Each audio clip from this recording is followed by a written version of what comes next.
E aí, pessoal, tô super feliz de estar aqui com vocês hoje. Nós finalmente vamos gravar essa masterclass, que vai ser uma aula sobre castidade. Durante toda a minha vida no Instagram, eu recebi diversas vezes perguntas sobre a castidade.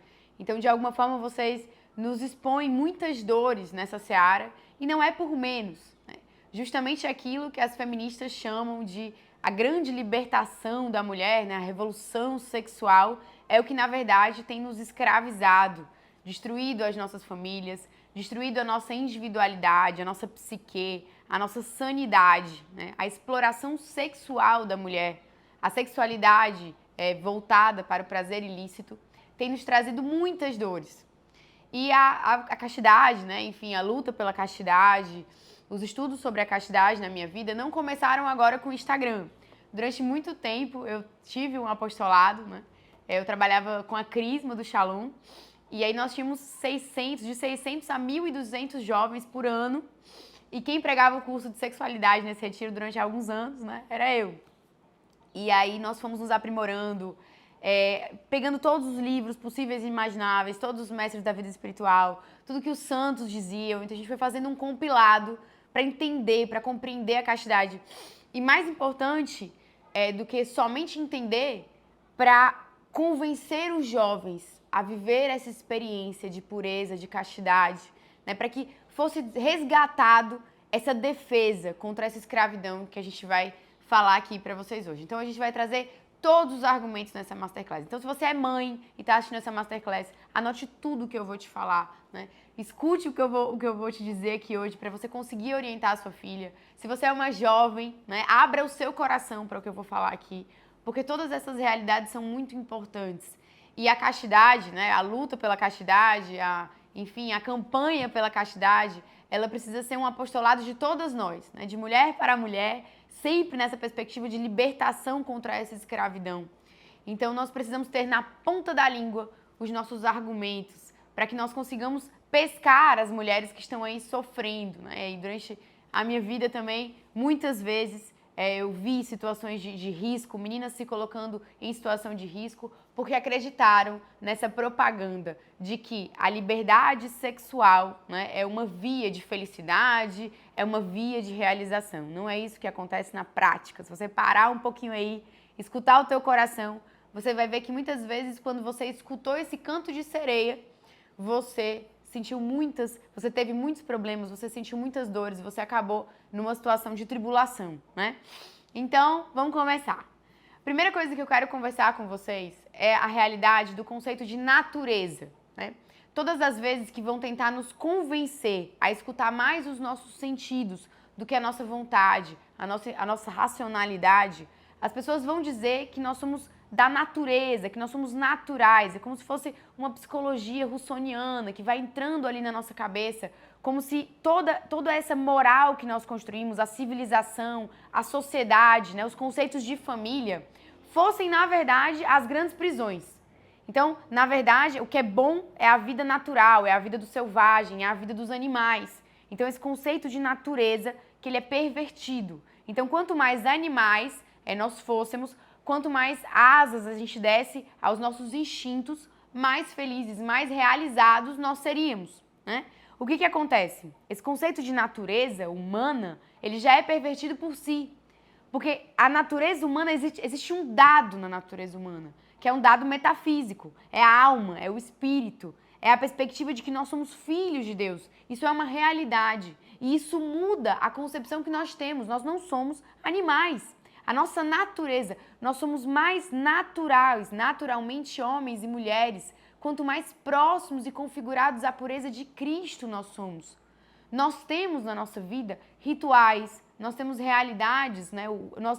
Nós gozamos de realidades que os animais não gozam. Por que nós vamos nos esforçar para nos tornar como bestas se os animais, né, não vivem as realidades sublimes que nós vivemos?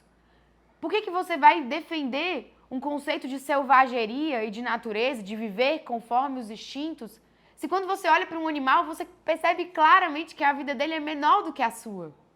Então, os animais são privados do romance, os animais são privados da alegria, os animais são privados de você ter uma vida sublime, de você ter percepções com a sua racionalidade que são maiores do que simplesmente o atendimento dos instintos. Por que você quereria se aprisionar nesta vida? Olha como a realidade muda.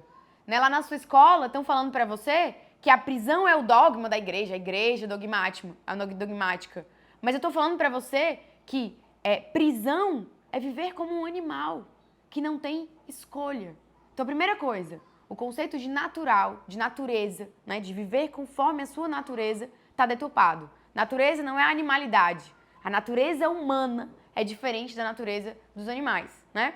Segundo conceito que eu quero conversar com vocês, né, sobre ele, é a questão da liberdade.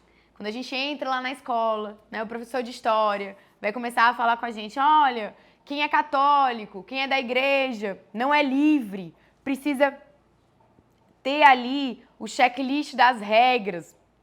A ideia do pecado, tem a música do Raul Seixas, o conceito de pecado que te aprisiona, né? Então, vão falar pra gente que o pecado, na verdade, né? Que a liberdade, na verdade, é viver o pecado. É viver o que eu quero, é viver agora. Só que o Chesterton, ele vai nos dizer que aquilo que existe no nosso coração, que existem determinadas forças do nosso coração, determinadas potências do nosso coração, que quando nós não escravizamos, elas nos escravizam. Eu vou tentar explicar para vocês exatamente essa questão da liberdade. Eu sou uma pessoa livre. Eu acho que eu cheguei até a falar isso no curso do Rubinho. Então, se você coloca aqui, eu não sou uma pessoa adicta, né? Eu não bebo, eu não tenho vício no álcool. Então, se você coloca um copo de cachaça aqui na minha frente, eu posso decidir beber ou decidir não beber. Ou seja, eu tenho escolha. Se você coloca uma pessoa adicta diante deste mesmo copo de álcool, ela só tem uma opção. Ela não tem liberdade. Ou ela toma, né? Eu queria contar pra vocês que quando eu decidi viver a castidade, eu não entendi a castidade. Foi um ato de liberdade, mas principalmente um ato de entrega. Eu não tinha naquele tempo tantos livros, nós não tínhamos internet, nós não tínhamos os estudos, nós não tínhamos acesso ao conhecimento como nós temos hoje. Era tudo muito difícil. E quando eu decidi viver a castidade, foi uma decisão, né? Eu não tinha argumentos. E aí eu me lembro que eu estava em Fortaleza e eu tinha mudado completamente e eu fui encontrar os meus primos num casamento. E quando a gente chegou nesse casamento, tava tudo bem, tava tudo legal, eu fui com uma roupa mais composta, porque eu já tava mudando, eu já tava entendendo mais ou menos a modéstia, né? E aí eu fui para esse casamento, quando eu cheguei lá, tinha um menino que queria ficar comigo. E aí eu não quis ficar com esse menino. E aí todo mundo, os meus primos, as minhas primas, falaram, o que tá acontecendo? O menino mais legal da festa, por que você não quer ficar com ele? Papapá, e não sei o que, ficou essa conversa. E aí eu fui embora, né? Fui embora da festa, não quis ficar, falei, se eu ficar aqui, eu vou acabar me perdendo, eu não quero ir embora daqui. Fui embora. E aí os meus primos foram atrás de mim e nós tivemos a seguinte conversa. Eu comecei a tentar explicar pra eles, olha, o que aconteceu foi o seguinte, eu decidi que eu quero viver uma coisa diferente com Deus. E isso implica a castidade. Aí eles começaram a entender, mas você não vai ficar com ninguém mais? Como assim você não vai ficar? Você vai namorar? Eu falei, vou namorar, mas é diferente. E aí, em determinado momento eles descobriram que viver a castidade implicava não fazer sexo até o casamento. Né? A regra básica, não fazer sexo até o casamento. Ficou todo mundo completamente escandalizado com aquilo. E aí, uma das minhas primas me disse assim, Marília, você tá ficando doida. Você vai se tornar uma escrava da sua igreja. Aí ela continuou, eu não consigo viver sem sexo. E naquele momento, sem formação, sem livro, sem nada, eu percebi a perspectiva do conceito de liberdade. Ela não podia viver sem sexo. Eu podia viver com sexo ou sem sexo. Eu era livre, eu tinha uma escolha. Então existem determinadas potências do nosso coração que nos escravizam, que nos colocam em um local que eu perco completamente a minha escolha. Já a gente vai falar mais sobre isso, né? A gente vai falar também quando a sexualidade, a gente se torna escravo da nossa sexualidade, quando, por exemplo, nós barganhamos amor por uma carência profunda. Então, não é que eu tenho uma decisão livre, eu quero me entregar a esse rapaz. É porque se eu não me entregar a ele, ele me abandona. E eu não consigo viver sem ele. Então, existe aí uma codependência afetiva. Eu estou sendo livre? Eu estou sendo livre? É racional, iluminada a minha decisão? É exatamente aquilo que eu quero? Né? Então pronto, liberdade não é fazer aquilo que eu quero na hora que eu quero, mas é ter posse de toda a minha vida e ordenar as minhas ações conforme a minha vontade mais iluminada, a minha razão mais iluminada, né? É isso que é liberdade. Liberdade, muitas vezes, na ânsia de ser livre, eu perco a minha liberdade. Né? Então, conceito de natureza, conceito de liberdade. Outra coisa que eu quero falar para vocês. Eu queria explicar para vocês um desenho que São João Paulo II faz, que nos faz mais ou menos entender como deveria funcionar a nossa vida, para que a gente firme ainda mais essa questão da natureza e da liberdade. São João Paulo II, ele se interessou muitíssimo por essa realidade das relações amorosas, né, por aquilo que o corpo que ama, né, que age, que é importante ali no caminho para a santidade. E ele se interessou muito por isso, porque São João Paulo II amava muitos jovens. E exatamente por amar muitos jovens, ele se interessava por aquilo que os jovens se interessavam. Então, o amor romântico, que na nossa era é uma potência, é uma força muito poderosa, né? Isso porque, durante a nossa vida, nós todos nascemos, né, com um desejo de felicidade. Nós somos homens, né? Então é inerente ao nosso coração o impulso e o desejo para a felicidade. Santo Agostinho, ele dizia que não era possível que o homem fosse o único animal defeituoso nessa terra. Então ele dizia, né, os animais eles nascem com sede e bebem água. Então eles se saciam completamente. Os animais eles estão com fome e eles acham leite e se saciam completamente. Comem, né, e acabou. A angústia, a ansiedade, né?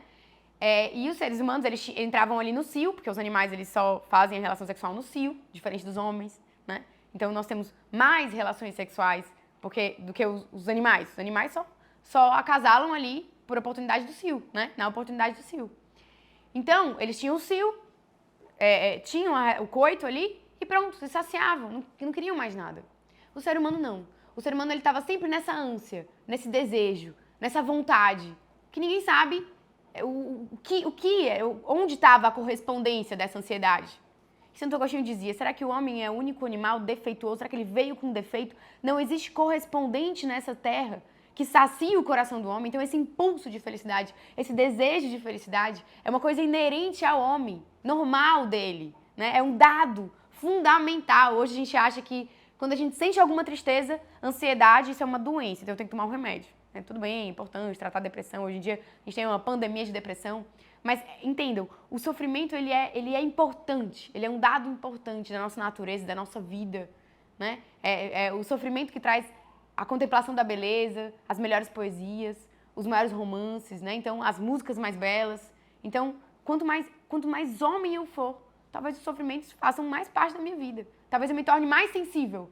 Tem uma pessoa que eu amo muito, que ela diz assim, por que eu era... A pessoa perguntou pra ele, né? Por que eu era, antes de me converter, eu era feliz, eu vivia nas festas, eu tava bem, e agora que eu me converti eu só sofro, eu sofro muito, né? E aí essa pessoa diz assim, porque quem tá morto não sente nada. Porque quem morreu por dentro, né? Quem tem uma alma que precisa ser desfibrilada, né? Quem tem uma alma que precisa de um choque para viver de novo, não sente nada. Então eu preciso estar vivo para sentir. Se eu tô vivo, eu sinto, eu sofro, né? Isso faz parte da minha vida. Então Santo Agostinho dizia isso. E ele falava, o meu coração que tende a Deus, que busca a felicidade. E aí nós temos, durante toda a nossa vida, porque eu nasço com esse impulso de felicidade, eu busco alguma coisa. Os meus filhos são bem pequenininhos, mas eu já percebo que de alguma forma eles sabem o que é insatisfação, o que é desejo, né? Existem ali as paixões, um pouquinho ainda, né, rudimentares dentro do coração deles. Então nós nascemos com isso. Só que aí ao longo da nossa vida, as pessoas vão nos dando conceitos de felicidade. E o primeiro conceito de felicidade que nos dão é a felicidade amorosa. Então é um canto de sereia. O que é um canto de sereia? A sereia é aquela mulher, aquele ser mitológico, que é uma mulher muito linda, maravilhosa, belíssima, que canta igual uma princesa. E aí você mergulha na água ali, achando que você vai encontrar uma mulher linda. Aí quando você toca a sereia, ela vira um monstro horroroso, te devora e te leva para debaixo da água. Então, um canto de sereia é uma enganação. Você tá olhando aquilo e fala, o amor romântico. Aí tem o sentimentalismo tóxico, né? Que nem o professor Vitor fala, nos filmes. Você assiste lá o filme romântico, o filme da comédia romântica, você assiste a vida inteira, você assiste aquilo. Aquilo ali é um canto de sereia. Na hora que você toca, aquilo ali te mostra, você não vai ser feliz com isso aqui. Então, são histórias que nos contam. Então, contam pra gente, você só vai ser feliz quando se casar, quando for feliz para sempre, com um príncipe encantado. Aí depois conta a história, não é bem o casamento, você tem que buscar a honra, tem que buscar a glória, o dinheiro. Tudo isso são cantos de sereia, são conceitos de felicidade, conceitos parciais de felicidade. A nossa felicidade é Deus, né? Nossa felicidade é Deus. Só que ninguém diz isso pra gente quando a gente tá crescendo, a gente não tem essa experiência. Então a gente coloca muitas vezes o nosso coração naquela realidade, na realidade amorosa, né? E aí o que acontece? Tem duas formas de eu me frustrar. Ou eu consigo aquilo que eu quero, tô namorando o cara mais popular da escola, consegui o que eu quero, e me frustro, porque ele não me faz feliz, né? Ou eu não consigo e me frustro também. Então é um caminho de frustração óbvia, né? Então o que acontece? Essa realidade ela é muito poderosa na vida do jovem. O amor, o romance, a sexualidade, a puberdade, né? Tudo isso ajuda, auxilia para que essa realidade ela seja muito central na vida dos jovens. Então São João Paulo II amava muito isso. E aí ele desenhou uma realidade, né, na teologia do corpo para mais ou menos nos ensinar, nos mostrar como a gente funcionaria, como a gente deveria funcionar no plano de Deus e como nós estamos funcionando nessa realidade de escravidão dos sentidos, nessa era neopagã em que a gente vive a escravidão dos sentidos, né? E acontece. Ele cria uma realidade, né, de 3 círculos circuncêntricos. Então, um círculo mais externo, um círculo do meio e um círculo menorzinho. Então, são 3 círculos e o círculozinho lá do meio, né, seria o íntimo, né? Quem já viu aqui o Castelo Interior com o Rubinho sabe exatamente do que eu tô falando, né? Essa sala especial do Castelo Interior, esse lugar íntimo, bem íntimo, onde Deus habita em nós, né? Quem aprendeu ali o organismo da alma, sabe que Deus habita o nosso coração, né? E aí, nesse lugar, então, nós teríamos 3 círculos com o mesmo centro, e aqui no meio habitaria o Espírito de Deus. O Espírito de Deus, que partindo da premissa de que o homem é capaz de Deus, nos informa, nos ilumina, nos permite, nos dá o substrato para que livremente eu consiga ordenar a minha vida conforme a regra de Deus. Mais uma pausa, mais um parênteses eu vou fazer para vocês.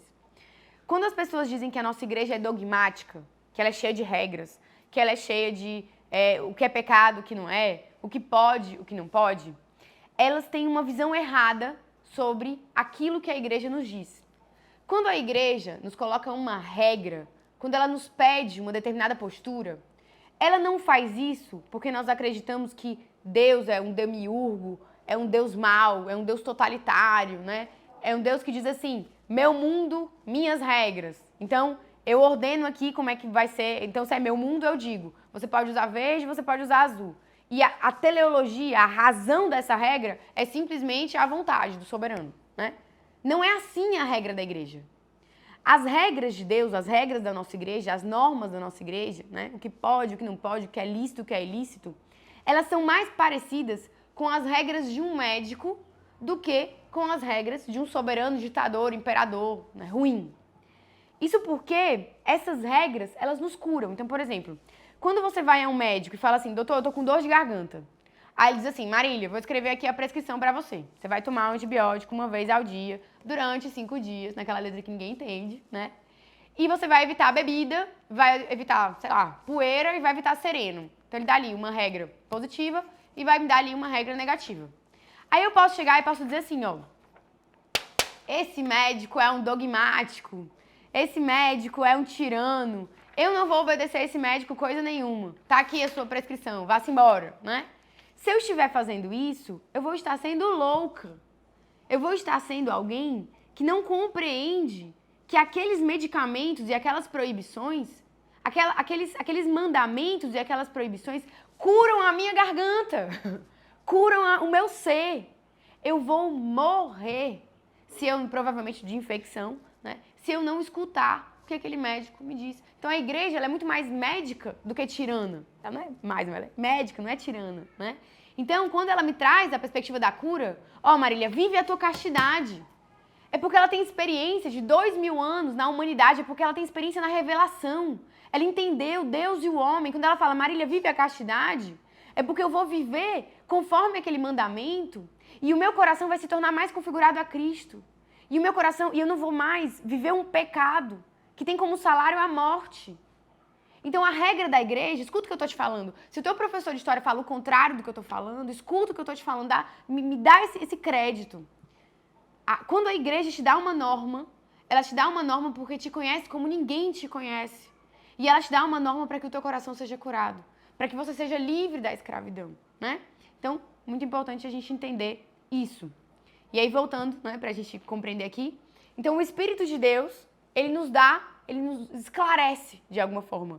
E esclareceu a igreja durante todos os séculos, a revelação. Então, nós temos ali coisas que já são mastigadas pra gente. Eu não preciso deduzir a minha fé com a minha própria cabeça. Hoje em dia, o relativismo, outras ideologias, eles querem que a gente não absorva mais nada da nossa tradição.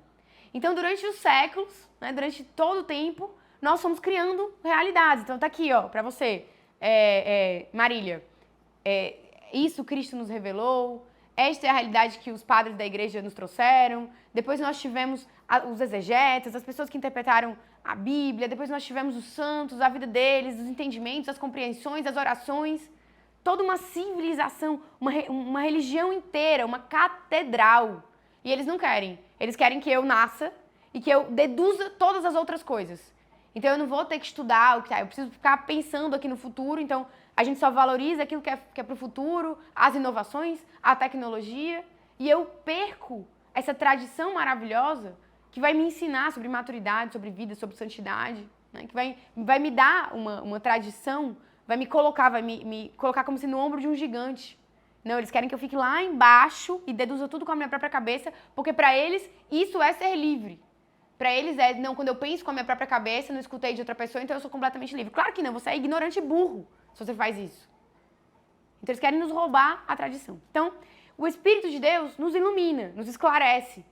Ou por meio, enfim, de um dom infuso, de uma percepção sozinha, de uma reflexão, de um sonho. Tem pessoas sendo convertidas, né?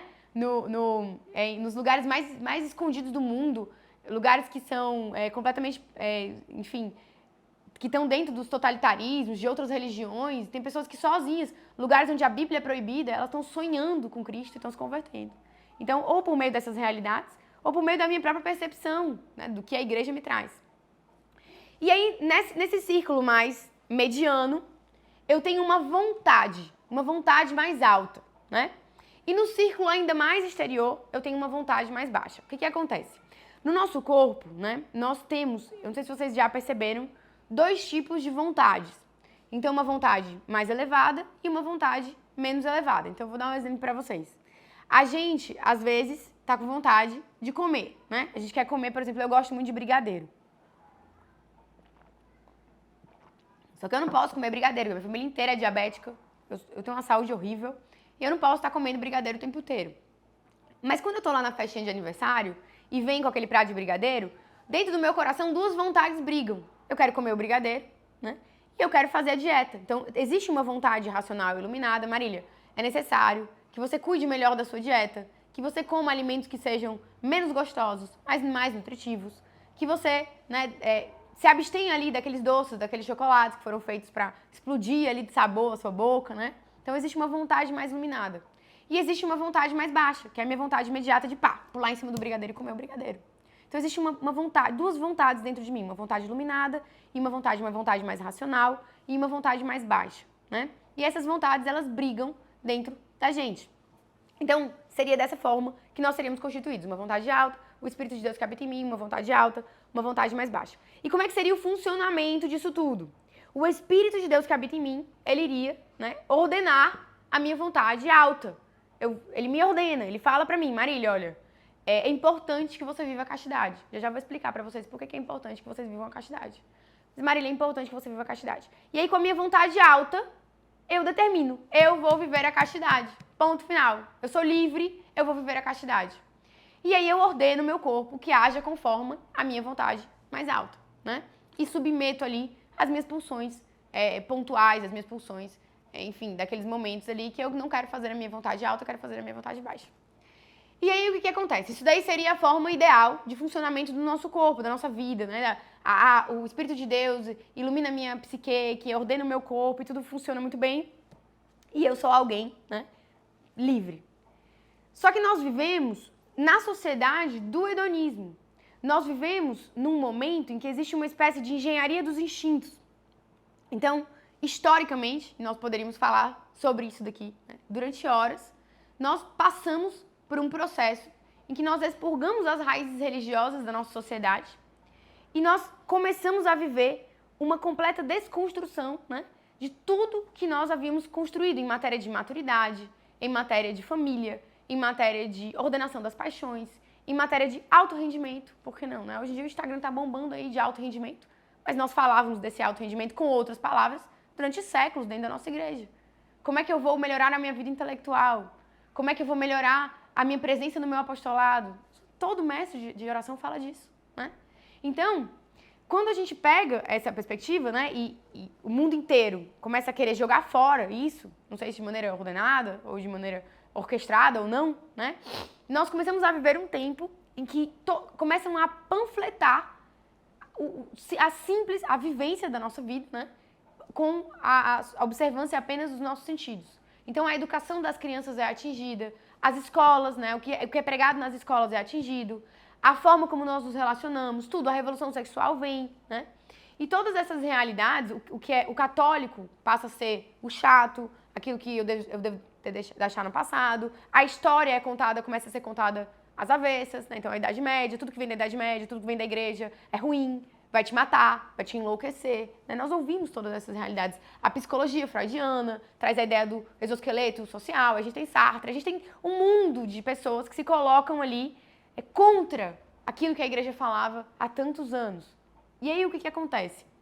Nós deixamos que isso... É muito mais fácil que você escute os seus sentidos. Quando a pessoa... Você está numa luta constante. Eu estou lutando para viver a castidade, né? Dizem que Lutero, ele teve uma biografia bastante interessante, né? Que ele era muito escrupuloso e ele tinha muito medo e ele tinha muita dificuldade de viver a castidade.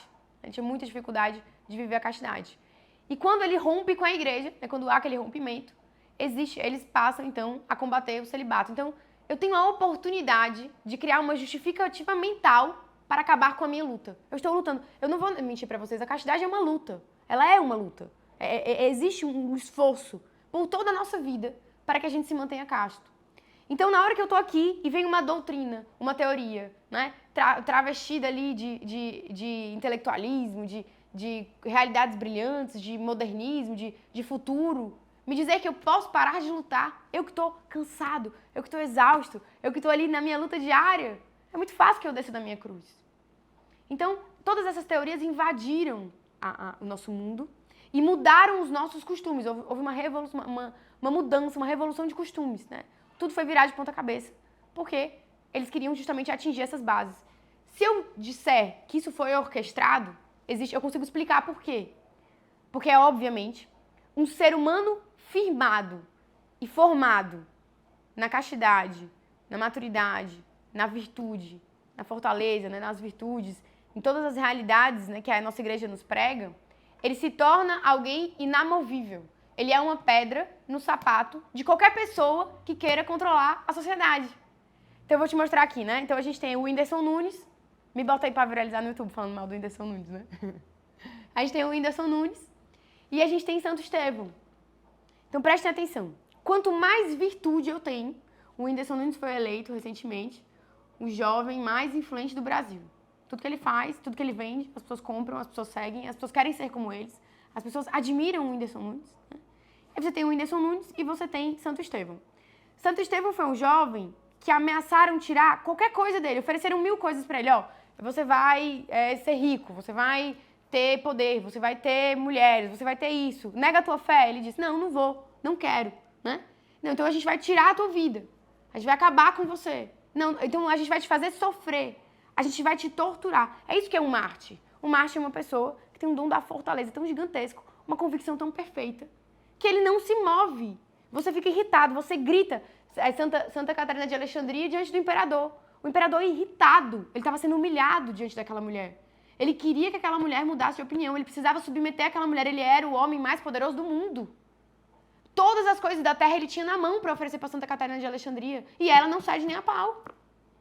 Essa pessoa é uma pessoa incômoda na sociedade. Se você quer controlar e você tem mártires, você tem católicos, você tem pessoas que não sucumbem à corrupção, não sucumbem à luxúria, não sucumbem aos desejos mais baixos, não sucumbem a nada. Não sucumbem a desejo de vitória, de poder, de honra, de vaidade, nada. Então essa pessoa ela é impossível de agir, de você. Ela tá fora do teu poder, do poder dos poderosos desse mundo, né? Então, se essa revolução dos costumes foi orquestrada para que eu tenha pessoas frágeis. Se eu quero que o Whindersson Nunes saia da igreja evangélica, eu boto uma loirinha na vida dele. Se eu quero que o Whindersson Nunes mude a perspectiva dele, sei lá, de qualquer outra realidade, eu faço determinadas propostas, eu consigo manejar, eu consigo trazê-lo para cá, o Felipe Neto. O Felipe Neto muda de opinião conforme o aplauso da audiência. Ai, desculpa que eu falei isso, eu estou me desconstruindo. É fácil demais. Só pressionar um pouquinho que o cara abre. Que nem os pintinhos daqui em casa. Os pintinhos explodem, né? Os pintinhos, de vez em quando tem um pintinho que explode. Mas você pressionar um pouquinho, o pintinho explode. É horrível um pintinho explodir. Depois eu vou mostrar um vídeo no YouTube pra vocês. Então, é isso, né?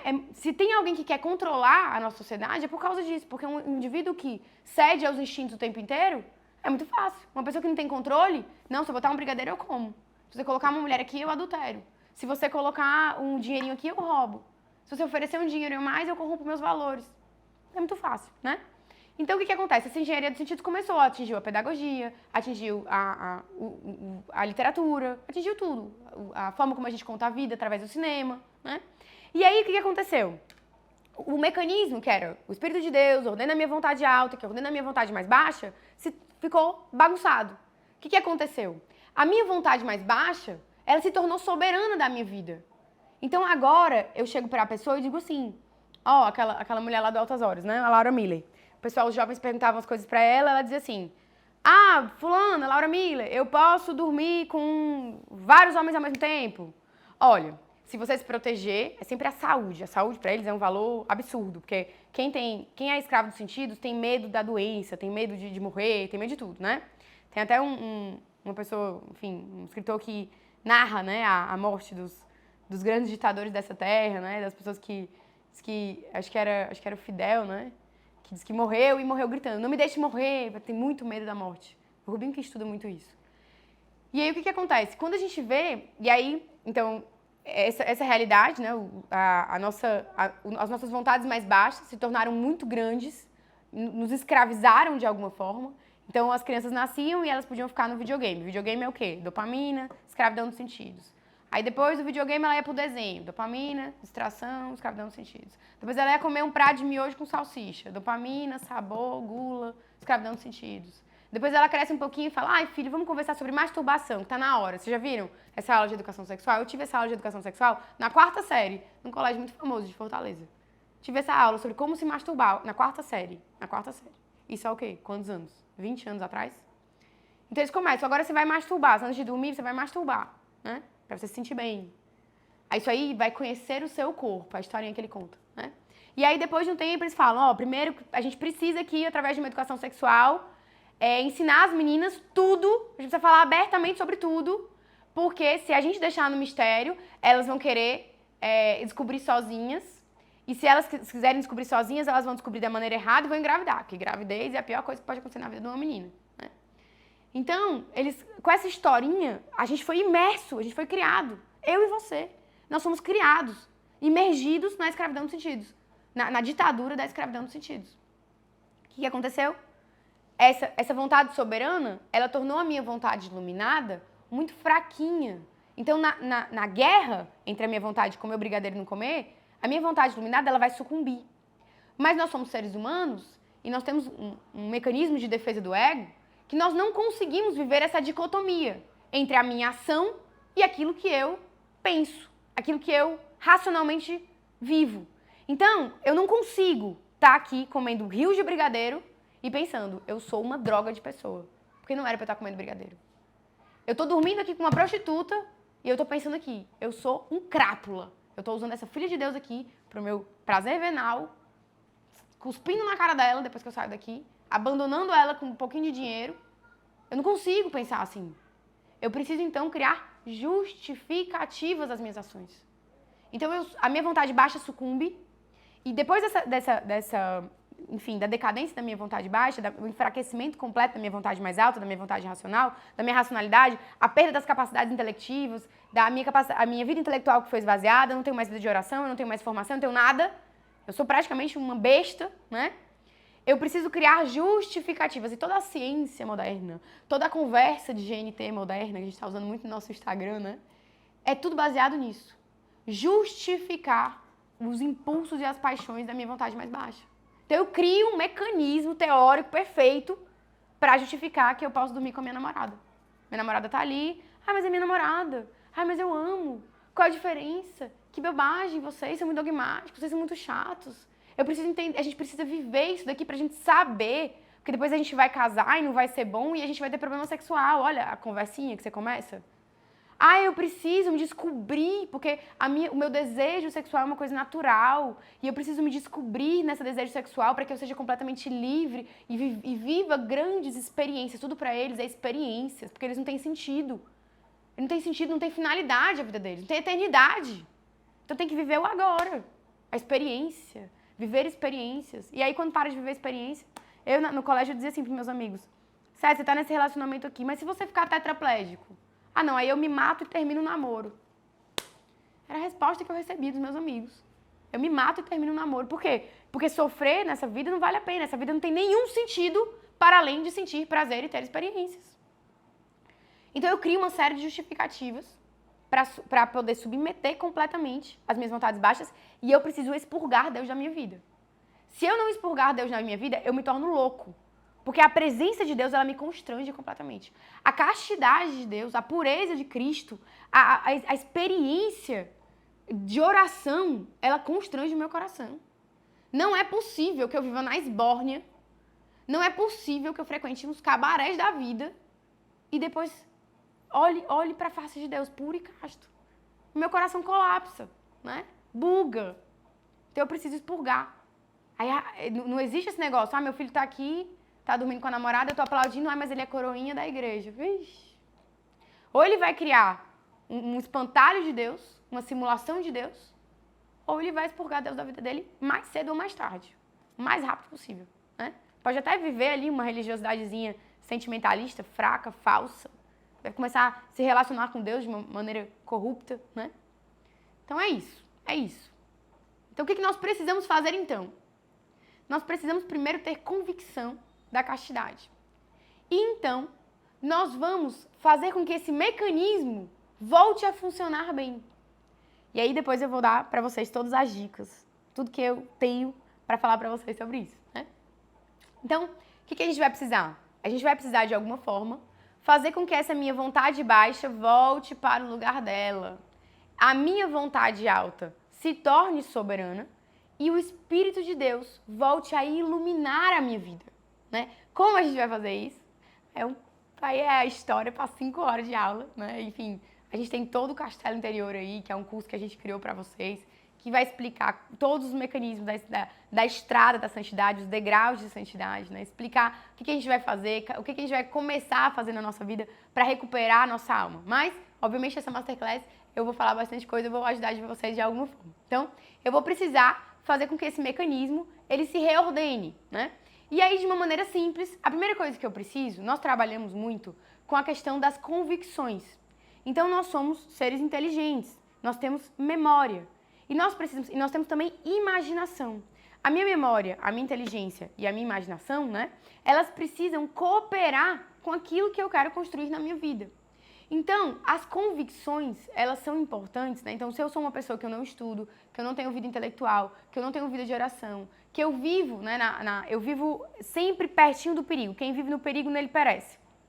Eu quero ser de Deus, eu boto lá no Instagram, você tá errado porque você tá trazendo a perspectiva sei lá, que vocês discutem na internet, né?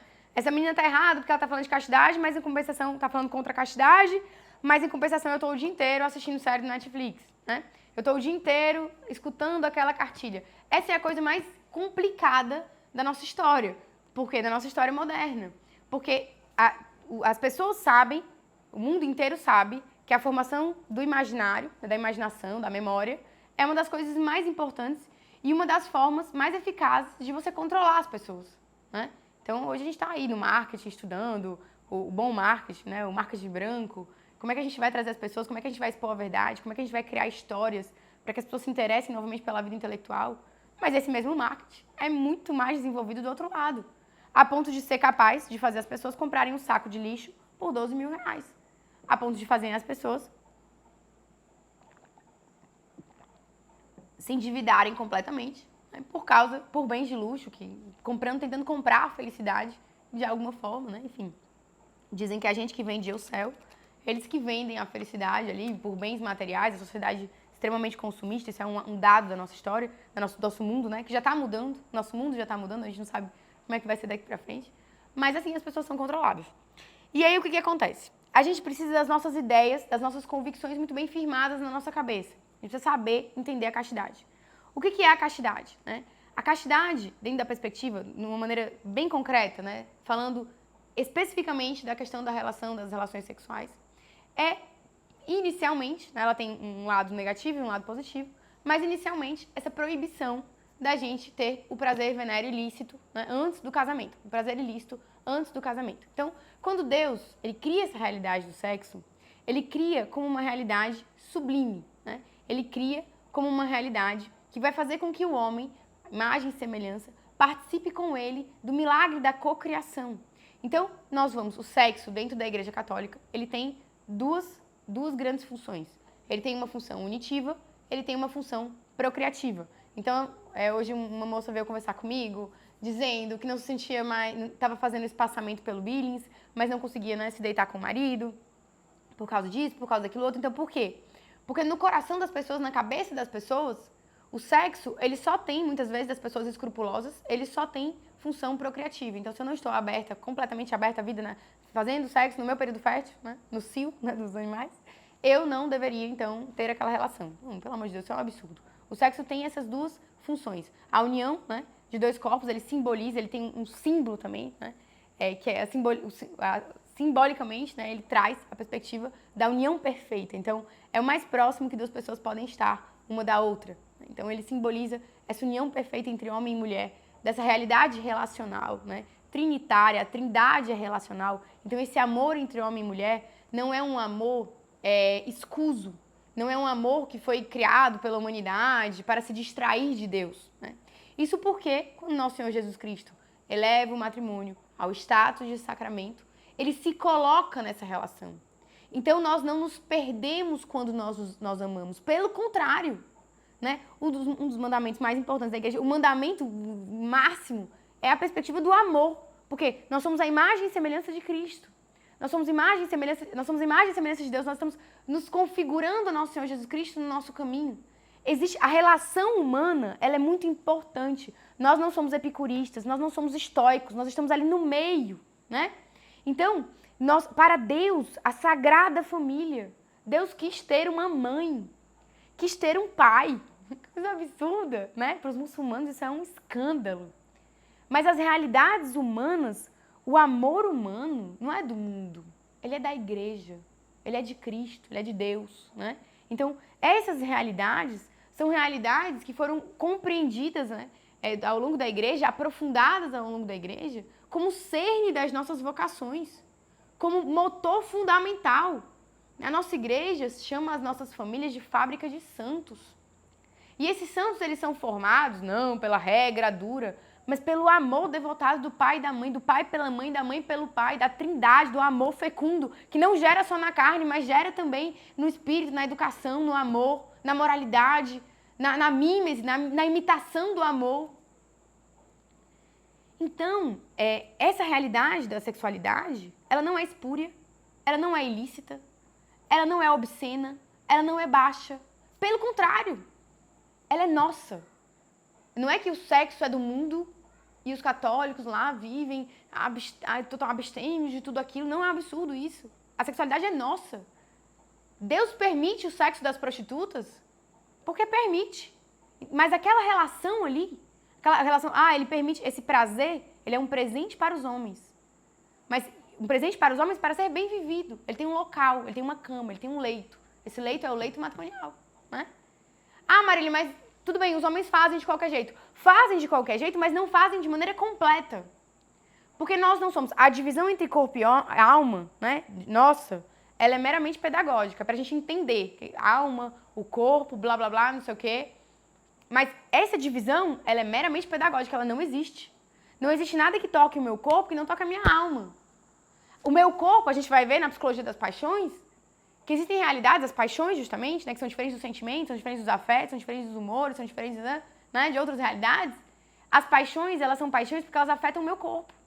Então, o amor, ele expande o meu coração. Eu sinto o meu coração, quando eu sinto amor, né, quando eu olho pro Rubinho, né, o grande amor da minha vida, expande o meu coração. Quando eu sinto inveja, o meu coração, eu sinto uma pontada no meu coração, ele fica menorzinho, né? Quando eu sinto um impulso de ira, o meu sangue começa a correr mais rápido no meu corpo. Então, o corpo afeta, aquilo que toca o meu corpo afeta a minha alma, aquilo que afeta a minha alma toca o meu corpo. Muito cuidado com isso. Então, a prostituta lá no leito dela, ela tem ali o prazer, talvez tenha, né? Porque até isso, o mundo, ele nos rouba. A hipersexualização hoje em dia, ela tá gerando, na verdade, uma assexualização. Deixa eu anotar aqui, porque senão eu abro parênteses e depois escuto, né? Depois esqueço. A hipersexualização, então o que o mundo faz? Ele torna o sexo, ele eleva o sexo num lugar que ele não deveria estar e depois ele nos rouba essa felicidade, essa alegria de Deus. O que nós estamos vivendo hoje, no mundo de hoje, e se você conversar com qualquer pessoa, com qualquer obstetra, ginecologista, urologista, sei lá, neurologista, gente que estuda aí as coisas da neurociência, se você conversar 3 segundos com qualquer um desses médicos, eles vão dizer, a gente está vivendo uma dimensão terrível de uma pandemia de problemas sexuais. Os jovens, eles não conseguem ter uma ejaculação completa, perfeita, né? Eles têm ejaculação precoce. Não existe mais potência sexual, porque a potência sexual vem do controle. O controle de, calma aí, eu vou comer bem essa comida aqui. Eu tenho um controle. Eu não como avidamente, né? Então, as mulheres têm problemas, eu não consigo atingir o orgasmo. Então, eu preciso usar no meu matrimônio, a gente pode falar um pouquinho de castidade matrimonial também, eu preciso usar um vibrador, um anel peniano, para que eu tenha prazer, porque o meu marido não consegue fazer, não tem potência sexual mais. Porque a potência sexual está baseada no controle. Olha como o sexo é da igreja, né? Para fazer com que a mulher tenha um orgasmo, tenha uma relação. Agora, vocês imaginam a quantidade de relações frustradas. Frustradas, o tempo todo uma relação frustrada, né? Aí, nós temos outras realidades também, potência dos jovens, ejaculação precoce nos jovens, falta de potência. Aí o sexo começa a virar performático, eu preciso fazer sexo anal, porque no sexo anal o cara não tem dever de fazer a mulher ter um orgasmo. Então ele prefere o sexo anal, ele se sente mais seguro naquele âmbito ali. Não, eu faço isso porque eu sou garotão. Não é. Ah, mas eu quero fazer o sexo anal. Não, o sexo anal é proibido no casamento, né? Proibido. Não é pra fazer. Ah, mas ele quer fazer, porque ele tem lá o imaginário pornográfico dele, ele quer se sentir confortável. Então bota o vibrador na mulher e vai fazer o sexo anal. Vocês me perdoem a forma de falar. Aí não tem que fazer o sexo oral, por quê? Porque a mulher ela tem um orgasmo mais rápido quando você manuseia o clítoris. Mas não é assim. O sexo normal, né? Você tem um orgasmo dentro de uma relação sexual. O sexo completo é o sexo das pessoas casadas, que se conhecem o corpo do outro, tem um imaginário voltado para aquela relação, querem se unir por amor, tem um impulso não só sexual, no sentido de corporal, um impulso de amor, eu te amo, eu quero me entregar a você, eu quero, aqui na nossa relação, na minha cama, existe uma comunhão de vidas. Aí vem a galera lá do GNT e fala, o maior órgão sexual é o cérebro. Eles estão certos, tem uma parte de verdade. Aí a conclusão, precisa de fantasia sexual, precisa de performance sexual. O maior órgão sexual lá é o cérebro, concordo com essa besteira que você fala, né? Essa historinha. Mas porque o meu imaginário, a minha vida, o meu coração, o meu amor, os meus sentimentos, a minha paixão, tem que estar naquela cama. Senão eu vou ser uma mulher frígida pro resto da minha vida. Se eu não sei amar. E não é porque, ai Marília, descobri que eu não amo meu marido. Não, você descobriu que você não é capaz de amar o seu marido. Que você tá tão morta por dentro, que você é tão invejosa, tão cheia de vícios, que a pessoa que em Deus te confiou, que você jurou no altar de Cristo amar, você não consegue amar. O amor é uma decisão, não é um sentimento, uma coisinha que passa na nossa cabeça.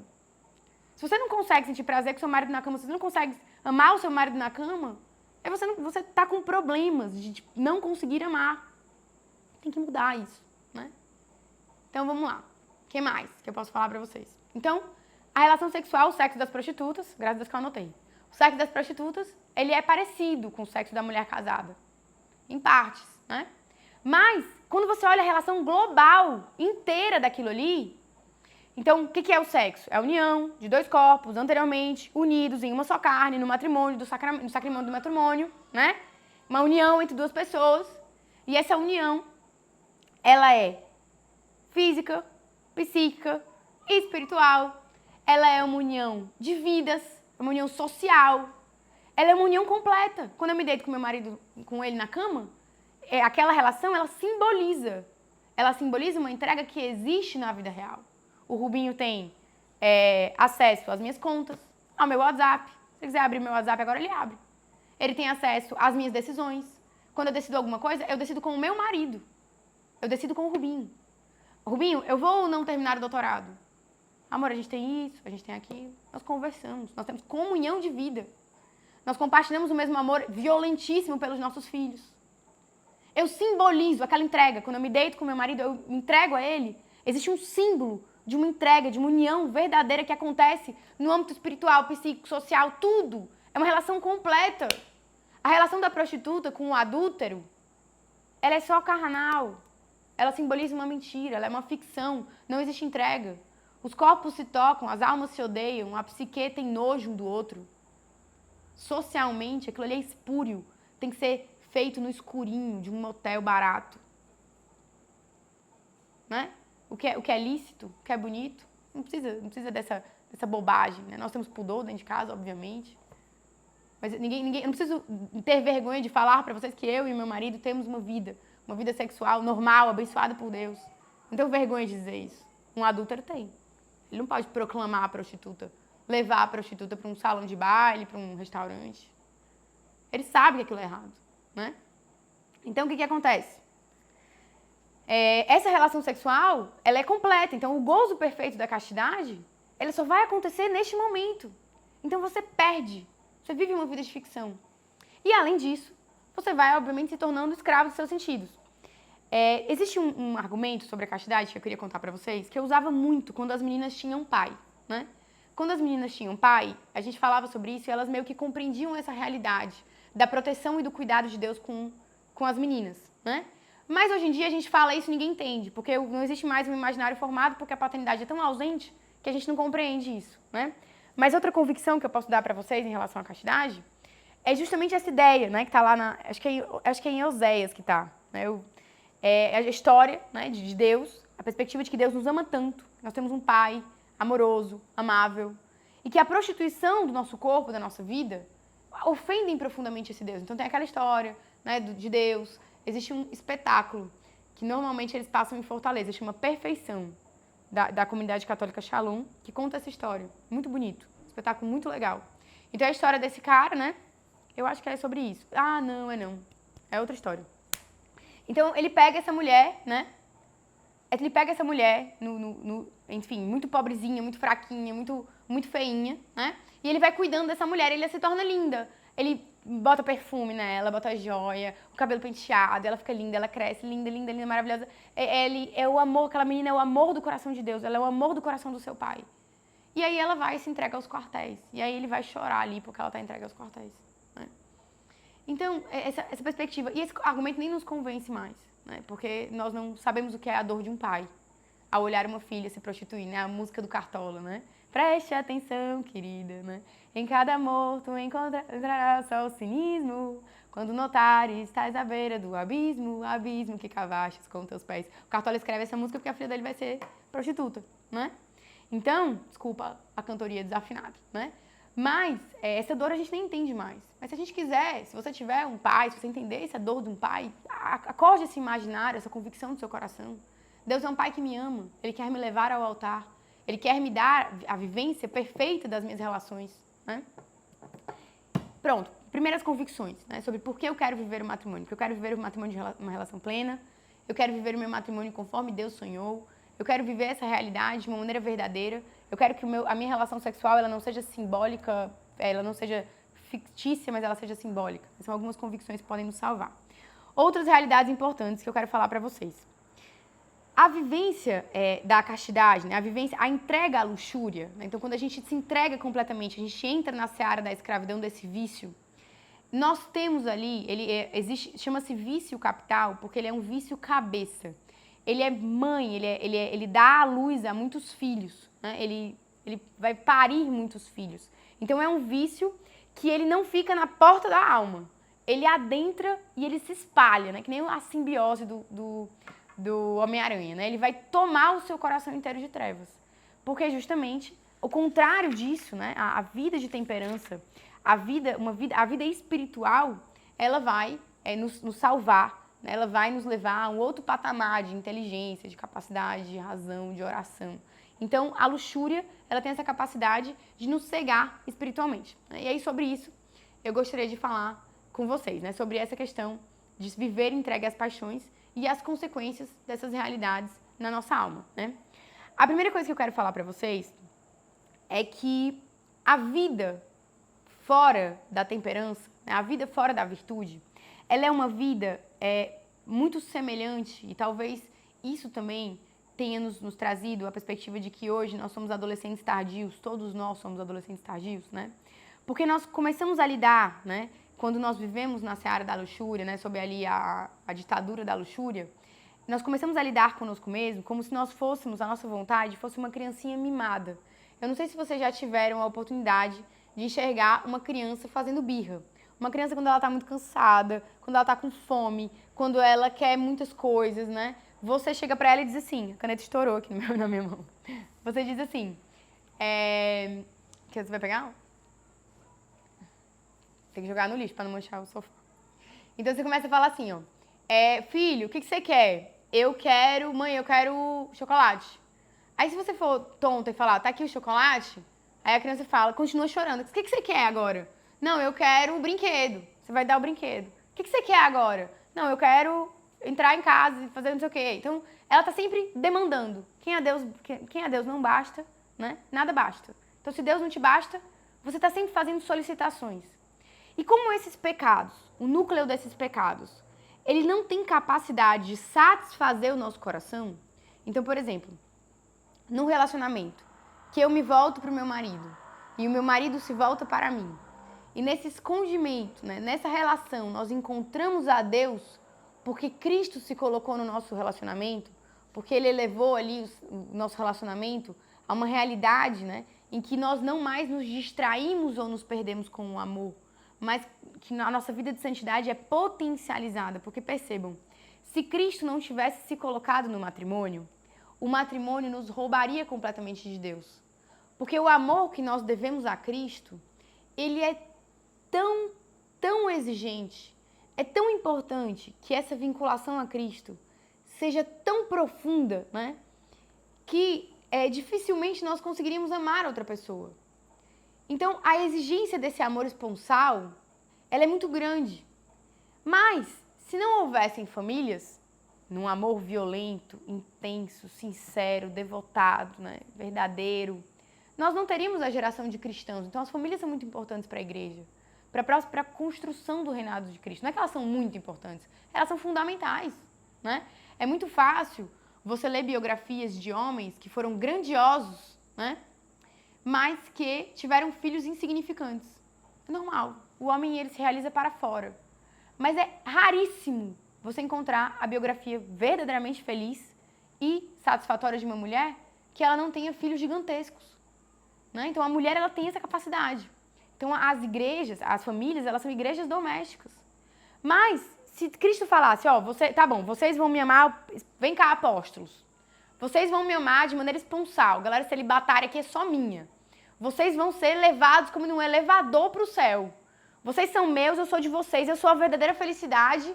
E a gente vai se relacionar aqui e eu não sou um poço vazio. Vocês cavam aqui e encontram água. Então, na hora que eu amo Jesus, o meu coração ele não fica frustrado, não. Ele encontra a felicidade verdadeira. Então, eu tô aqui me relacionando com vocês e a galera casada não. Vão pra lá que vocês têm um serviço pra fazer. Vão ali amar outra pessoa e eles vão ser condenados a isso. Condenados pela exigência da vida. Então, Cristo se coloca naquele relacionamento. Então, tá aqui a mulher, tá aqui o homem, tá aqui Jesus aqui atrás dos dois. Então, eu olho pro meu marido, eu vejo a Cristo. Meu marido olha pra mim e eu vejo a Cristo. Independente dele ser virtuoso ou não, ele pode querer me ajudar, se tornando translúcido. Eu olho pro olho dele e eu vejo o olho de Cristo. Meu marido é santo, né? Em hipótese. Mas assim, mas se ele não te ajudar, também do mesmo jeito. Todo serviço que você presta ao seu marido, toda devoção que você presta ao seu marido, né? De alguma forma, é a Cristo que você está amando. Então ele se colocou lá, porque seria uma injustiça muito grande se eu tivesse que amar só o Rubinho. Mas agora, porque eu sou casada com o Rubinho na igreja, eu amo o Rubinho e na verdade eu amo a Cristo. Ele me ama, ele atende as minhas solicitações, amor, pega uma caneta, amor, pega aqui um negócio, amor, faz isso pra mim. E ele atende as solicitações de Cristo. Existe um ganho espiritual, né? Existe uma realidade espiritual que faz com que a nossa santidade não seja perdida pela exigência do matrimônio. Isso é muito importante da gente saber. Então, os celibatários, eles têm uma realidade específica deles, né? Mas no matrimônio, não. No matrimônio, nós temos... E no matrimônio também, porque Cristo resolveu se colocar naquela realidade, né? E agora eu me perdi um pouquinho. Deixa eu voltar aqui. O que eu estava falando? Alguém consegue me lembrar? Vou continuar aqui, né? Mas o que acontece? Quando eu vivo na escravidão dos meus sentidos, né? Quando eu vivo naquela realidade da escravidão dos meus pecados, toda a minha vida espiritual, ela vai ser afetada de alguma forma. O que acontece? A minha natureza decaída, me lembrei, estava falando das crianças, né? Então, quando eu me entrego na relação sexual pro meu marido, eu me satisfaço espiritualmente. Eu me entrego também a Cristo. Eu me entrego também numa realidade, né, que é mais do que uma realidade de domínio.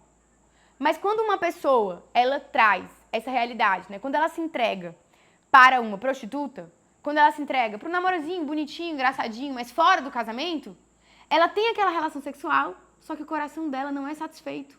Não existe o cerne de Santo Agostinho lá atrás da felicidade naquela relação. Então eu tenho um impulso, o desejo, eu tenho uma ânsia, eu quero me satisfazer de alguma coisa, não é só o meu corpo que quer satisfazer, é minha alma, meu espírito, meu coração. E aí eu vou para aquela relação e não me satisfaço. O que acontece? Se eu não me satisfaço, eu tenho então outra demanda. Me frustrei. Uma vez eu estava passeando com um primo meu, lá no MASP, no Museu de Arte Moderna, um negócio assim, em São Paulo. Quando a gente passou, tinha um quadro gigantesco de um casal na cama, uma mulher nua voltada para um lado e um cara nu voltado para o outro. E os dois assim de cabeça baixa. Aí ele pegou e falou assim, Má, né? Isso daí é a depressão pós-coito. Que é aquela sensação horrorosa que você tem após a relação sexual. Aí eu fiquei calada, né? Eu ia ficar conversando sobre isso com o meu primo. Passei naquilo ali e fiquei com aquilo na cabeça, fui na internet e coloquei depressão pós-coito. Descobri que é um termo da criminologia. É um termo da criminologia porque algumas pessoas, depois da relação sexual com as prostitutas, elas são violentadas ou mortas.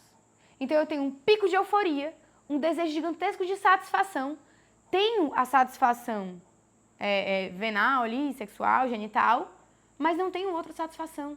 Então vem um pico de depressão. Isso está acontecendo no mundo, é um termo da criminologia, é um termo da medicina. O que acontece? Então, o meu coração não se satisfaz. Qual é o resultado disso na minha alma? Eu vou fazer outra solicitação. Eu quero ir mais fundo, eu quero ir mais baixo, eu quero cavar mais, né? Eu quero outra coisa. Por que eu não me não fui satisfeito? Aí eu vou querer mais veneno como solução.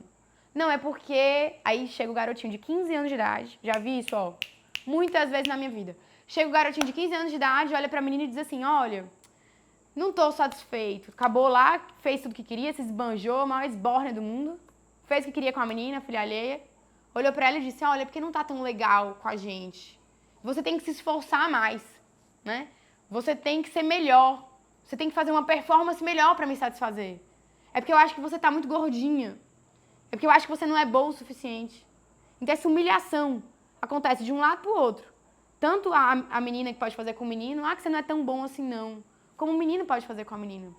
Eu vi um caso seríssimo de uma pessoa, enfim, próxima a nós, né, próxima no sentido do apostolado, uma pessoa que participou do nosso apostolado, que a gente teve a oportunidade de acompanhar, que essa pessoa não tinha mais condições, não conseguia mais ter relações sexuais, porque a esposa era uma dominatrix, né? Porque a esposa terminava a relação sexual, ela dizia, ia fazer lá uma análise, se foi bom, se não foi, se você tá forte, ou se o marido da vizinha é mais forte.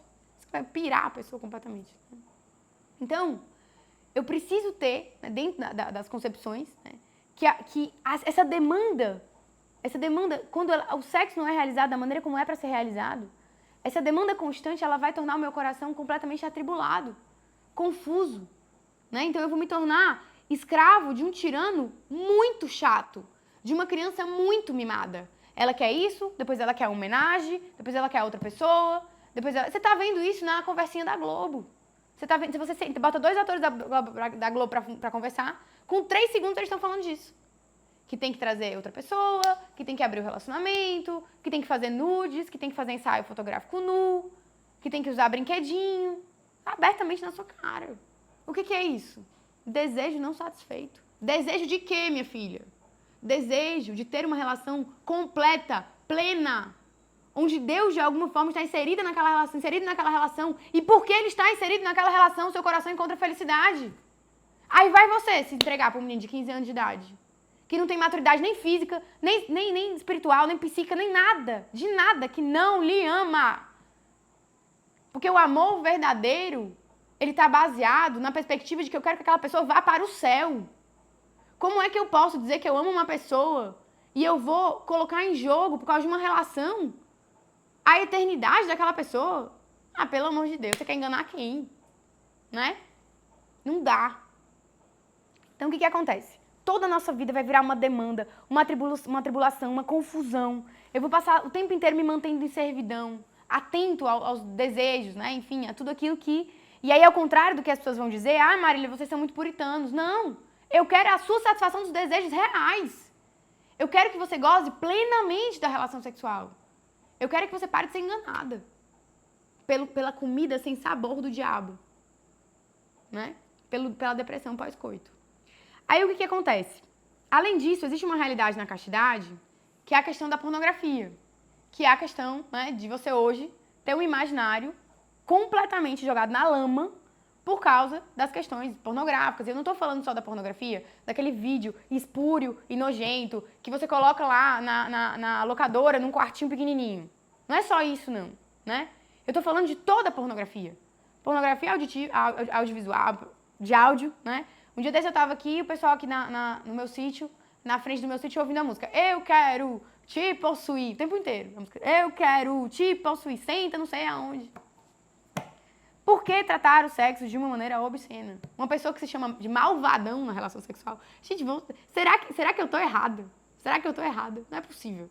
Então essas pornografias, a questão sexual, ela é muito poderosa. Então, através dos nossos sentidos, as mulheres são menos visuais, né? São mais sinestésicas. A gente pode estudar isso no futuro, né? Os homens, eles são mais visuais. Então, através desses estímulos, nós vamos nos preparando na relação amorosa para a relação sexual. Então, nós vamos acordando o nosso corpo, né? Fazendo com que o corpo comece a lançar sinais por meio do beijo, por meio do toque. Então, a lubrificação necessária para a mulher, a ereção, né? O sangue, né? Que vai sendo circulado, que vai para o pênis do homem. Então, a gente vai se preparando. Existem sinais externos. A relação é tão bonita, que ela é tão completa, né? E aí, o que acontece? Esses sinais, eles são para o casamento. Sinalizar, né? De uma maneira bem simples e brega, sem medo nenhum de parecer brega. Vamos colocar as crianças para dormir, vamos organizar a casa, vamos comer. O ritual da sexualidade humana, que é bonito, né? Que é uma mesa posta, tem uma liturgia. Não é simplesmente dois animais que têm um coito, né? Então, toda essa liturgia, esses sinais, eles são importantes. O corpo, aquilo que toca a minha alma, que toca o meu corpo, vai preparando o meu corpo. Aí vira o quê? Música. Pra ficar ouvindo meio-dia enquanto faz faxina em casa. Música pornográfica falando do sexo o tempo inteiro. E aí, você tá morto? Eu vejo o Big Brother de vez em quando, aí eu vejo lá a festa. Aí as mulheres esculturais. Eu não gosto, é uma preferência pessoal. Eu não gosto do padrão de beleza moderno. Eu acho que os seios ficaram horrorosos, eu acho que a barriga ficou horrorosa, o corpo ficou duro, eu acho feio. Não é o meu padrão de beleza, acho que não é o padrão de beleza.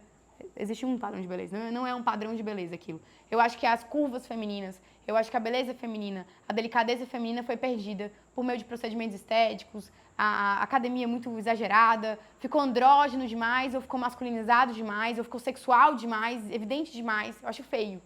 Mas para o mundo, são meninas perfeitas, né? Perfeitas. Nada fora do lugar. Então elas dançam lá no Big Brother de uma maneira praticamente explícita, né? Uma sexualidade explícita. E os meninos, eles olham para essas meninas com tédio. Elas estão ali desesperadas por um olhar, desesperadas por um pouquinho de atenção. E eles olham para elas com tédio completo. Há um tempo atrás, se você colocasse aquela dança ali, aquela mulher nua, aquela mulher daquela beleza, na frente de um homem, não tinha perigo de não haver uma ereção. Por que não há? Porque a hipersexualidade gerou a assexualidade. Perdeu o tempo inteiro a pornografia. O que aconteceu, né? Aconteceu que existe uma glândula no nosso corpo, a hipófise, que ela secreta todos os hormônios para o nosso corpo. E essa secreção de hormônios, ela é absorvida pelos receptores.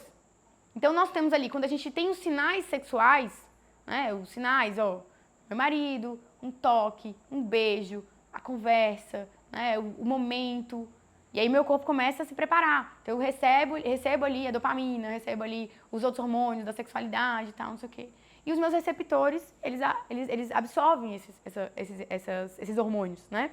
Só que esses receptores, eles se modelam, eles se remodelam, a depender da quantidade de hormônio que é liberado no meu sangue. Então, por exemplo, com esse vício da dopamina, eu acompanhei adolescentes. Eu vou falar uma coisa pra vocês completamente chocante. Tem adolescentes que se masturbam 12 vezes por dia. 12 vezes. 12 vezes por dia. A quantidade de dopamina, de hormônio, a desregulação hormonal que esse adolescente, aplaudido pelos pais, está vivendo, é algo completamente doentio. A quantidade de receptores que esse moleque precisa ter para suportar pornografia visual, pornografia auditiva, que até existe um estudo, né, nos filmes pornográficos, como aquelas mulheres gritam, o que elas fazem, né? Deus perdoe. Enfim. A quantidade de hormônio que ele secreta pela hipófise precisa de uma quantidade monstruosa de receptores. Só que esses mesmos receptores são os receptores do sentimento de alegria, de normalidade. Para esse menino ter algum prazer, você precisa de um balde de hormônio. Você precisa de muito hormônio para aquele menino sentir prazer. Então o cérebro dele é remodelado a ponto dele ficar mal-humorado o dia inteiro. A ponto dele não conseguir ter uma relação normal. De ter, obviamente, um imaginário destruído. Então há um remodelamento cerebral por causa da pornografia, da prostituição, do sexo sem responsabilidade, né? Outra coisa, todas as realidades, né, da nossa vida, tudo que a gente... Então, por exemplo, quando a gente fala assim, vamos viver a modéstia. Ai, chatice. Sabe o que é chatice? É você não conseguir ter uma relação completa, sexual completa com a sua esposa, quando você casar. Sabe o que é chatice? É a sexualização. Sabe o que é chatice? É você olhar uma menina linda na sua frente e você não ter potência sexual. O que a modéstia faz? A modéstia cobre o meu corpo. A modéstia me protege o meu irmão, protege quem eu sou, protege o outro. Para que cada vez mais haja um mistério, uma proteção, um cuidado da liturgia dessa relação sexual. Aí a gente é chata, porque não quer ficar igual açougue, expondo carne aonde vai. São valores completamente... São valores que foram pervertidos, eles foram trocados. O vício é virtude, a virtude é vício. Andar de uma maneira digna, honesta, bela, no meio da rua é ridículo. Olha ali, é ridículo. Andando coberta nesse calor. E andar nua por aí, captando olhares dos adúlteros, dos maridos das outras pessoas, fazendo com que aquele jovem que está lutando para a castidade caia por causa de uma imagem aí que você está fazendo, né? Que você tá expondo. Isso daí é lindo. Liberação sexual, isso é lindo, é maravilhoso. É maravilhoso para quem? Não é chato. Viver uma vida plena. A vida plena vale aquilo que custa. A vida plena, ela exige esforço da nossa parte. Maturidade, crescimento, formação da personalidade, santidade. Aí você escolhe o que você vai viver. Por trás de todo prazer imediato, existe uma grande dor. Ah, eu quero agora dormir com esse rapaz. Vai ter uma dor no futuro. Por trás de todo grande esforço, existe uma grande alegria. Eu vou viver a castidade, vou respeitar a minha esposa, vou respeitar meu marido. Vou ter uma relação aberta à vida, né? Completa, perfeita, né? Tem aquele autor que diz, né? A relação sexual ela tem que ir até o fundo da vagina, o pênis ele tem que ir até o fundo da vagina, até o peito, até a cabeça, né? Até onde ele tem que ir? Ele fala até o coração, até a alma. A relação sexual é completa. né? E as consequências se arrastam pro parto, né? Então você entrega algo e recebe de volta um filho, ele vai falar, ele é um homem, né? E até que as crianças se formem. Então, essa vida, né? essa consequência dessa relação sexual, que ela é verdadeira, que ela é conforme sonhada por Deus, né? E aí, o que acontece? Marília, acaba esse negócio, acaba essa masterclass, né? Tá todo mundo aqui me fazendo sinal, me ajudando a viver a castidade, né? Não sei se eu te convenci, se eu não te convenci, mas me ajuda de alguma forma a viver tudo isso, né? O que eu vou falar pra vocês? Mais uma vez, não são as paixões, elas não são ruins, elas não são más, né? Mas elas precisam ser vividas da melhor maneira.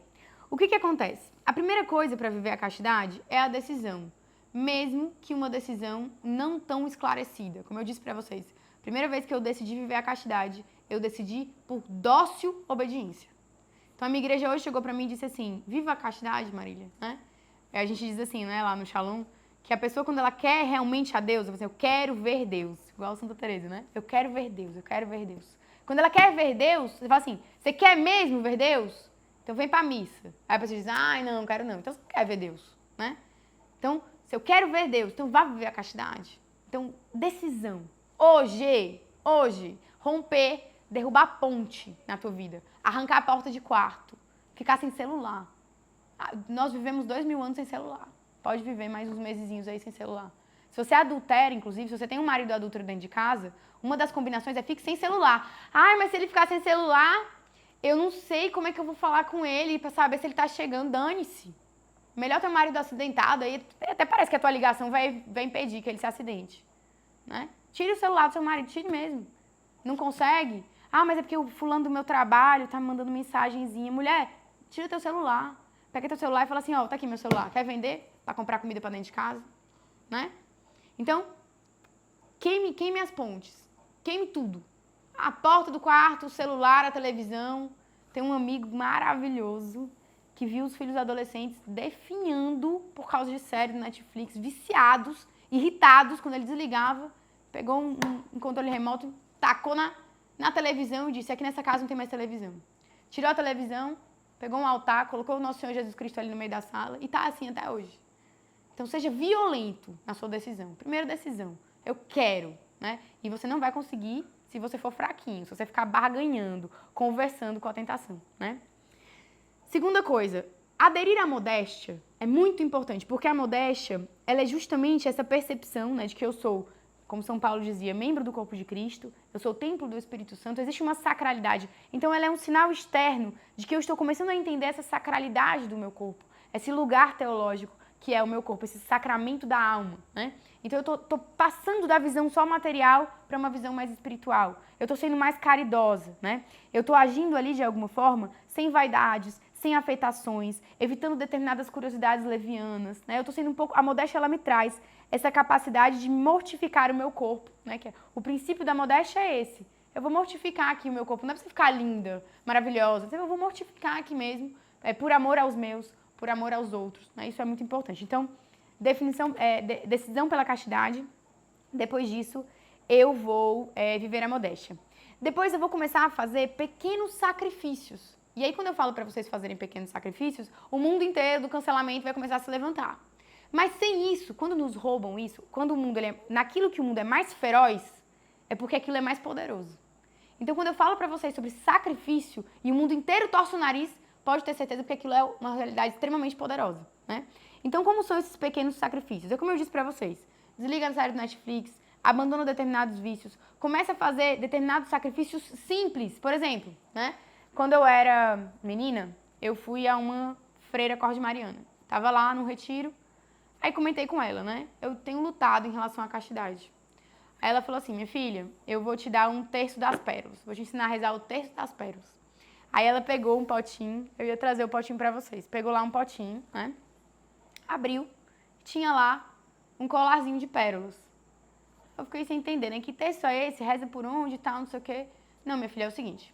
Você vai colocar no chão, se ajoelhar em cima do tercinho, do colarzinho de pérolas e rezar os 15 minutos do teu terço. Nem mais do que isso, nem menos do que isso.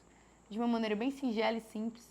E a cada tentação, e a cada dificuldade, você se ajoelha, reza o seu tercinho, em cima ajoelhada no seu colar de pérolas. Por que o colarzinho de pérolas, né? Porque você deixa ali no quarto, ninguém vai saber o que é, né? Porque as mortificações, elas não precisam ser públicas, elas não podem ser públicas, elas não podem escandalizar, elas não podem afastar. Então você deixa ali de alguma forma o seu colarzinho de pérolas, ninguém vai ver, um colar de pérolas no quarto de uma menina, coisa extremamente normal, né? E quando o teu coração gritar ali por ajuda, reza, ajoelha nas tuas pérolas, reza o teu tercinho, né? Muitas e muitas vezes, esta foi a minha mortificação. E isso é tão poderoso, tão importante, que eu não poderia deixar de falar aqui para vocês. Claro que as mortificações, elas precisam de direção espiritual, elas não podem se exceder, elas precisam ser silenciosas. Então tem um monte de coisa aí que a gente poderia falar sobre isso hoje, né? Mas senão se a gente for falar sobre isso, a gente vai se estender muito. Com muito cuidado, se quiser escutar esse meu conselho, essas pequenas mortificações, elas vão mudar essa estrutura, né? Então, a minha vontade baixa, que é soberana, ela vai começar a se tornar mais baixa e a minha vontade alta é que vai acabar, né, ordenando ali. Como é que eu fiz a minha vontade baixa crescer? Atendendo a todas as suas pulsões, aos seus impulsos, né? Outra coisa importantíssima, complicadíssima, modéstia dos olhos. No conto original da Bela e a Fera, existe um teatro, né? Então, ela fica lá num teatro e ficam passando todos os espetáculos do mundo. Ela fica presa no Castelo da Fera, mas fica assistindo a todos os espetáculos do mundo, né? Essa realidade, né, no começo parecia interessante, você abrir uma televisão e ver tudo o que está acontecendo no mundo, se mostrou completamente falha. Porque em vez de eu estar me alimentando da beleza, né, em vez de eu estar me alimentando daquilo que é bom, da contemplação dos mistérios, que são realidades que me salvam em determinados momentos da minha vida, convicções que alimentam o meu espírito, que me fazem compreender melhor determinadas coisas, né? Aquele teatro da Bela e a Fera, né, que não é do filme, não tem nada no filme sobre isso. Aquele teatro, na verdade, rouba a nossa alma. Porque só tem imaginário ruim, só tem histórias ruins. Durante toda a minha vida, as minhas amigas diziam assim, assiste o filme lá das médicas, a série das médicas, eu amo, eu amo, eu amo. Eu descobri recentemente que tem 2 abortos na série. Como é que você compactua com isso? Então a gente anestesia o nosso valor, porque é tão gostosinho assistir isso daqui. Só que aquilo vai me matando por dentro.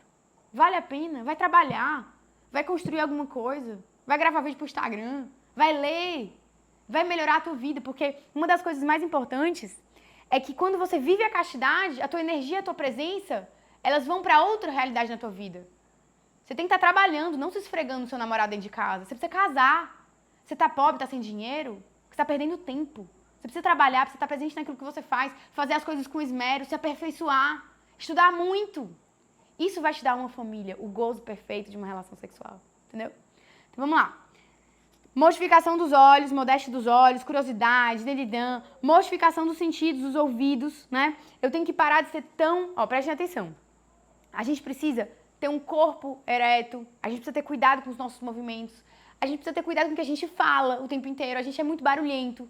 É necessário ter um recolhimento da alma para que a nossa alma ressuscite, viva melhor. Então eu preciso ter, de alguma forma, uma modéstia também da língua, dos sentidos, da forma como eu ajo, né, dos movimentos. Tudo isso é muito importante pra gente tentar viver, né? Se fala de reprimir a coceira da língua. A gente não consegue parar de falar um minuto. E muitas vezes essas conversas, elas vão nos levar a pensamentos inúteis. É sempre assim, pensamento inútil, pensamento perigoso. Então, eu vou sempre descendo escada abaixo ali, naquela imaginação que acaba me matando, né? Mortificação dos sentidos. Ai, Marília, eu tenho uma quantidade imensa de perfumes. Eu adoro sentir os cheiros diferentes. Eu adoro ficar ali penteando meu cabelo, me sentindo maravilhosa. O meu dia, 3 horas do meu dia eu tô malhando na academia. 3 horas do dia eu tô ali com aquelas frivolidades. Eu gosto de ficar escolhendo roupas na Shein. O meu dia inteiro. O que isso tem a ver com sexualidade? Você tem que ordenar os teus sentidos. A maior parte do seu dia, olha que negócio legal. A maior parte do seu dia tem que incomodar.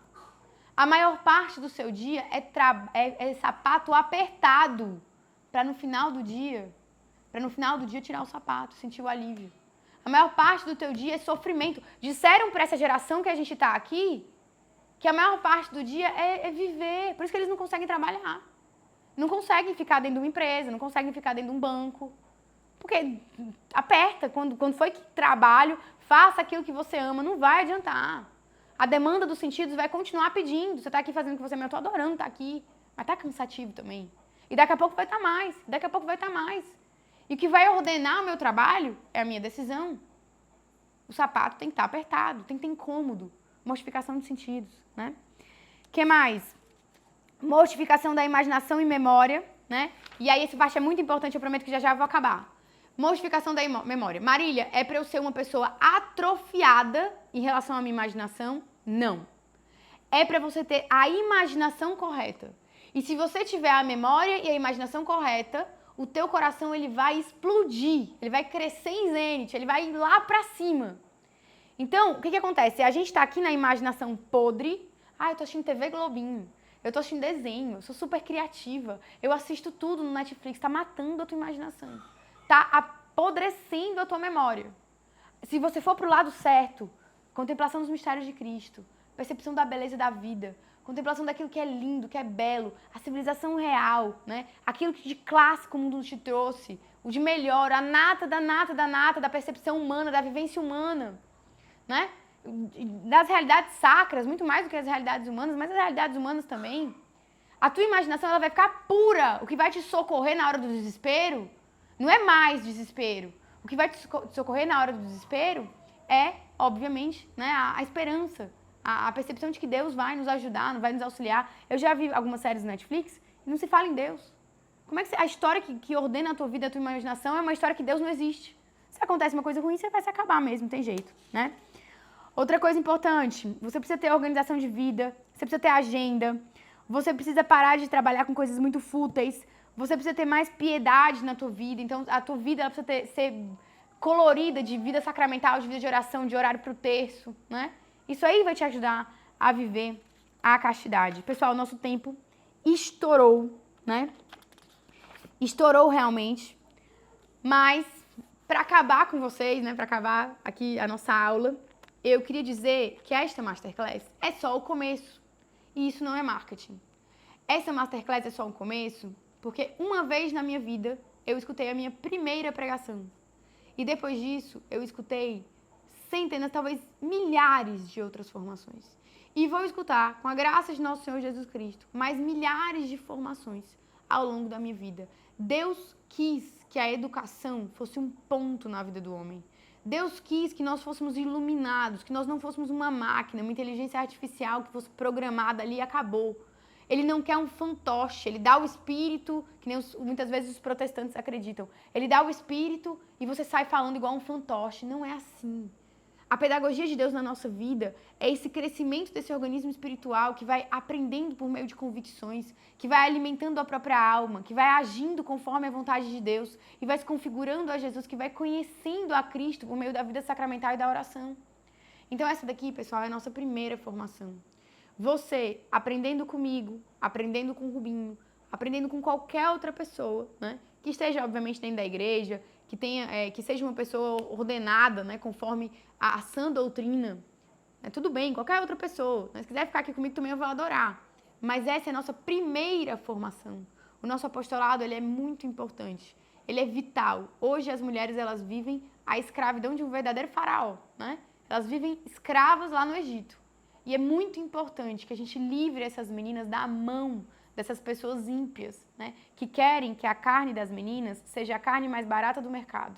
Eles querem comprar as mulheres a preço bem baixinho, porque uma mulher virtuosa, uma mulher no seu ninho, uma casa, ela não é escravidão, ela é ninho, né? Um lar. Uma mulher no seu ninho, ela é poderosa, ela ensina os seus filhos, ela cria homens que mudam a história, né? Quantos homens foram filhos de mães e esses homens maravilhosos, e esses homens mudaram a história, né? Tem Santa Helena, tem Santa Mônica, tem tantas outras mulheres que mudaram o curso da história, Santa Clotilde. Então, todas essas realidades, né, elas precisam ser acordadas para que a gente entenda que o nosso apostolado talvez seja o apostolado mais importante hoje. A busca pela pureza, a busca pela castidade, a libertação das mulheres, das meninas que estão sofrendo em quartinho de motel, que estão achando que a sentada é a coisa mais legal do mundo. Mulheres que não estão casadas, que vivem um matrimônio, uma união natural espúria, porque acham que casamento é festa, né? Então, que vem essa onda espiritual de libertação, de liberdade. Mas para que isso aconteça, você precisa, né, aprender que a tua vida espiritual talvez comece hoje, talvez tenha começado antes, mas a gente precisa continuar. Eu peço que vocês ajudem. Vocês já ajudaram o meu apostolado por meio da compra da Masterclass, do curso, enfim, não sei onde é que a gente está, né? Mas eu preciso que vocês ajudem cada vez mais o apostolado com generosidade. Essa historinha de vamos fazer tudo e vamos fazer tudo simplesinho. Vamos fazer tudo gratuitamente, vamos fazer... Não dá, a gente não chega, a gente não consegue competir. A gente precisa estar neste caminho com profissionalidade, né? Com o melhor que a gente pode dar. Porque essa geração, ela precisa da luz, ela precisa da câmera, ela precisa da história que a gente vai contar para ela. Se é isso que eles precisam, é isso que a gente vai fazer. Porque o anúncio do reinado de Cristo, ele não pode parar. Então, ajude o nosso apostolado de maneira generosa. Continue conosco nas nossas aulas e prometa para mim que este é o primeiro passo, né? Que você vai consumir muito mais conteúdo, que você vai cair quantas vezes, que você vai se levantar quantas vezes forem precisos, né? Que você vai ouvir de novo a nossa Masterclass quantas vezes forem precisos, para que você entre neste caminho, né? E se una a nós neste movimento em prol da pureza e da castidade. Muito obrigada por você ter assistido essa aula até aqui. Estou muito, muito, muito feliz por ter terminado essa aula. E eu te peço que você reze por mim e conte comigo também com as minhas orações. É o meu comprometimento aqui com vocês. É essa oração constante por todas as pessoas que consomem este apostolado. Muito obrigada e um grande beijo.